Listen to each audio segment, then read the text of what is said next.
Patuloy na gumugulong sa Kongreso ang pagdinig ng Committee on Public Order and Safety, Information and Communications Technology at Public Information kaugnay sa umano'y pagpapalaganap ng fake news ng ilang political vloggers at commentators. Sa nasabing hearing, ipinatawag ng House Tri-Committee ang ilang vloggers at content creators na isinailalim sa subpoena para sa pagdinig hinggil sa issue ng fake news at disinformasyon. Araw ng Martes, April 8, 2025. Kasabay nito nagsagawa rin ng kilos protesta ang ilang taga-suporta ng mga ipinatawag na vloggers. Ayon kay Placido Pilosopo, Secretary General ng Kilusang Pagbabago Central Luzon, hindi raw sila naniniwala na malinis ang intensyon ng mga mambabatas sa naturang investigasyon. Nandito po tayo ngayon para po magpakita ng suporta sa ating mga kababayan na mga vloggers na nandyan po ngayon sa House of Congress. Sila po ay ipinatawag ng TRICOM di umano para po sa isang pagbabalangkas ng bagong batas. Pero naniniwala po tayo, hindi talaga yun ang tunay na layunin at tunay na intensyon ng patawag na iyan ng TRICOM. Iginit ng kanilang grupo na hindi dapat sinisikil ng mga mambabatas ang malayang pamamahayag na malinaw namang ginagarantiyahan ng batas. Nandito po tayo ngayong araw para po ipakita dito sa mga kongresista na ito na dapat po hindi nila pinapatay ang ating karapatan ng malayang pamamahayag sapagkat yan po ay ginagarantiya. Malinaw na nakasaad sa Article 3, Section 4 ang malayang pamamahayag. Para naman sa political vlogger na si Dan Chan, malinaw na tinatarget anya ang malayang pamamahayag lalo na tangi ang mga vlogger na sumusuporta sa Duterte ang ipinatawag sa pagdinig. Nakita naman natin na tanging kasi mga DDS vlogger ang nagsasabi ng katotohanan, naglalabas ng katotohanan. Kaya ang pagigipito sa ginagawa sa mga DDS vlogger. Maliban dito, dumalo rin sa rally ang ilang grupo mula sa Muslim community. Ayon kay Zaira Ampuan, kinatawan ng Muslim sector, dumalo sila sa rally bilang protesta sa ilang hakbang ng administrasyon na hindi umano dumaan sa tamang proseso.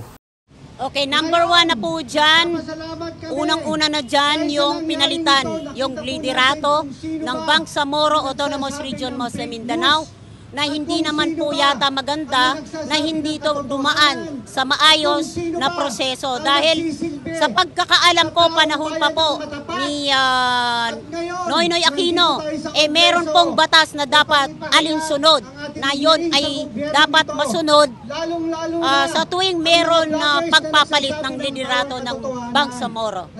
Sina Placido, Danchan at Zaira ay mula sa iba't ibang grupo at rehiyon, ngunit iisa ang kanilang sigaw. Dapat nang bumaba sa pwesto si Pangulong Ferdinand Bongbong Marcos Jr. So kung ito ay magpapatuloy, hindi tayo magtataka na sa mga darating pang araw, sa mga darating pang mga sandali, talagang lalabas na po ang taong bayan.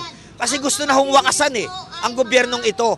Gusto na ho nating bawian ng mandato. Kung ganun na nakikita natin, utang dito, utang doon, wala tayong nakikitang proyekto, gulo rito, gulo doon, at napipinto pa itong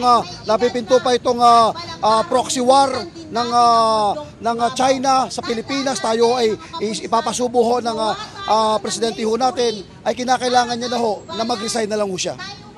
Isa pa sa dahilan kung kaya tayo nandito ay para manawagan sa taong bayan na gusto ko at gusto nating lahat na bumaba na si Bongbong Marcos dahil hindi na po niya kayang pamunuan ng ating bansa.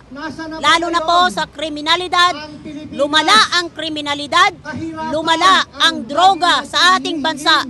Kaya yung mga vloggers natin dito na mga makapili,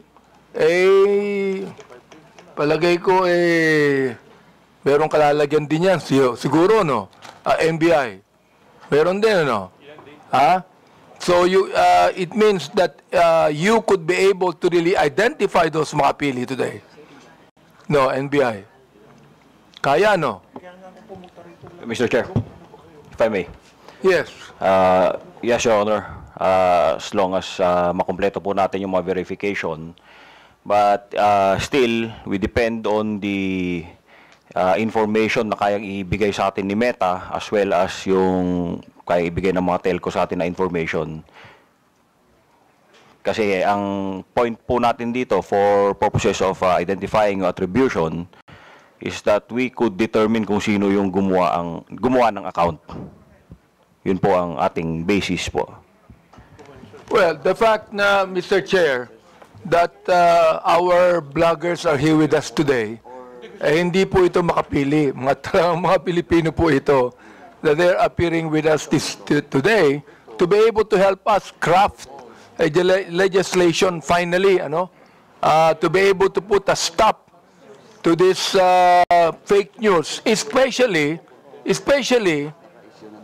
those people who are using dummy accounts. Finally put a stop to it, Mr. Chair. Yun lang po gusto kong sabihin.